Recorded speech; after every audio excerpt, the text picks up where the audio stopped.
చదువుతున్నాను.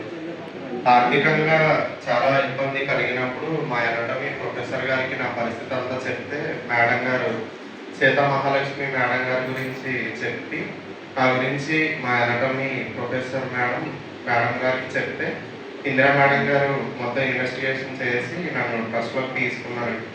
తీసుకునేటప్పుడే మేడం గారు ఏం చెప్పారంటే, మీరు బాగా చదువుకొని ఒక స్థాయికి మీరు సంపాదించే స్థాయికి వచ్చినప్పుడు మీరు కూడా మీలా వెనకబడిన విద్యార్థులందరికీ కూడా మీరు సహాయం అందించాలి, చేయూతనివ్వాలని ట్రస్ట్ ద్వారా తెలియజేశారు. నేను తప్పకుండా చెప్తున్నాను మేడం, నేను నా కాళ్ళ మీద నేను నిలబడినప్పుడు ఖచ్చితంగా ట్రస్ట్ ద్వారా నాలా వెనకబడిన విద్యార్థులందరికీ కూడా తప్పకుండా నేను సహాయం అందిస్తాను మేడం. అందులో ఎటువంటి సందేహం లేదండి. మీ అందరి ముందే నేను మాట ఇస్తున్నాను. ట్రస్ట్లోకి తీసుకునే ముందే మా చేత ఇది మేడం గారు చెప్పిస్తారు.